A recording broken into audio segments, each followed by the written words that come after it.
In this video, we will continue to talk about digital sculpting in Blender.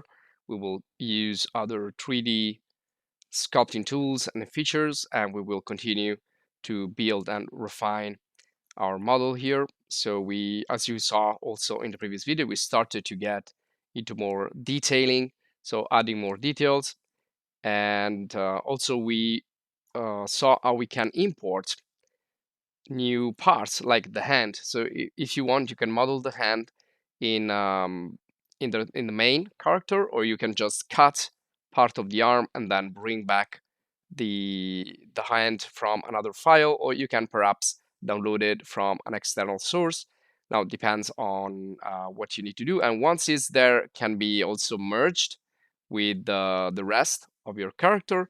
And once it's merged, you can continue to model the hand also in here, so in the main scene. And you can see that you can work little by little and define each single finger. And in this case, I've also created, you can see some veins here, so you can be really defined, or you can leave like medium details. Now in this video, we're also gonna see how we can work a little bit with the face. I have kind of a little ridge here that's caused by a face set that I've used. So I'm gonna just get rid of that.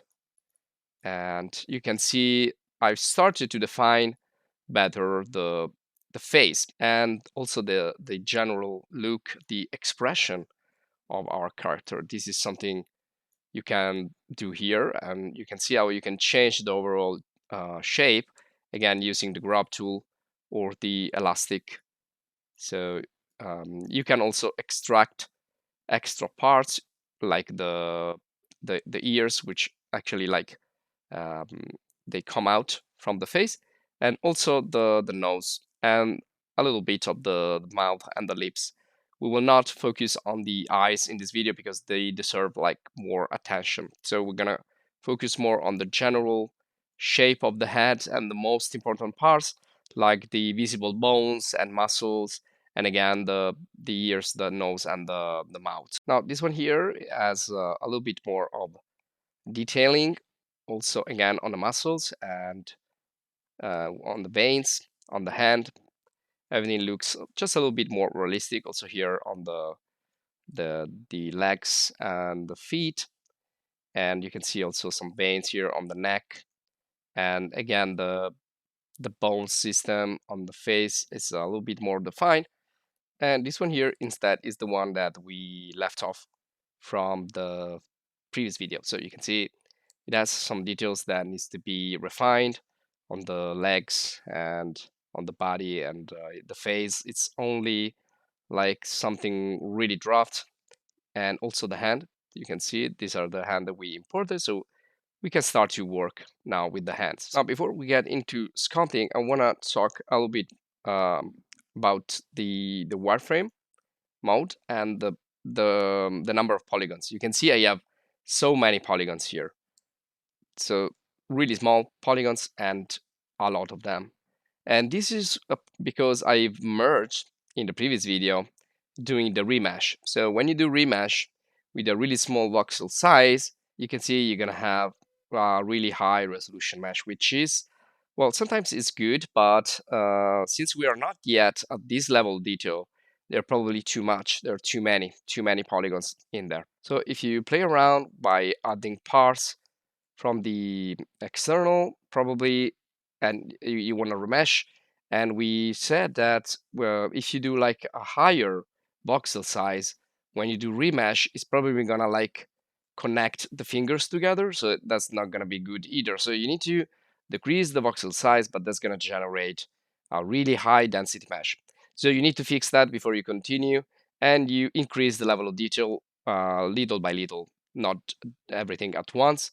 So all you need to do is go to the, well, you can test also remesh from here, but now what we want to do is decimate. Now you can see here that we have 6 million polygons right now, which is a really high number. So what I do is decrease this value, and it's also going really slow.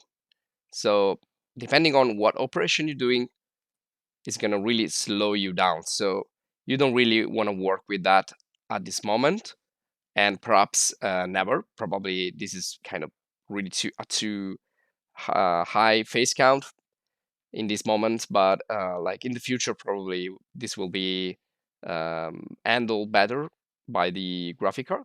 So what I do here is just go from 1 to 0.1 of the ratio and then apply. And this is the result that I want to show you. So this was the file that you just saw, and this one here also lesson 9. So it was like half gigabyte. So it was really heavy.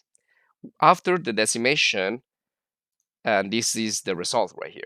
So you can see that it's much lighter and smaller as a file, so you free up some space in your computer, but also it's going to be better and more manageable here in Blender. Now I can do other decimation if I want, but you can see at the moment I have 1 million, around 1 million polygons, which is fine for the level of detail that I want to achieve. So like sculpting veins and just the beginning of the face. And let's again go back to the wireframe here. So you can see there still are a lot of polygons. There are not so few, but in this case, they're, you know, good for what I intend to do. But I can still go down. So if I want, if I feel that I'm moving too slow and I want to go even lower with the number of face counts, you can see here, I can just decimate more. So this is going to be half of the face count that I have, and then again do apply. Otherwise, this will be treated like an effect. Now these are actual polygons, and it will be also really faster to work with. So once you think you're fine with the number of polygons and it suits your needs, you can just deactivate the wireframe. Even though I tend to leave the wireframe on because it's going to show me what's happening in terms of topology. And you can see now I've already added the veins here and the details on the hand. And so, but for the veins, it's really simple. So I usually use the draw sharp and start to sculpt these veins around, and I try to understand. I try again to watch the anatomy and to see how these veins usually go.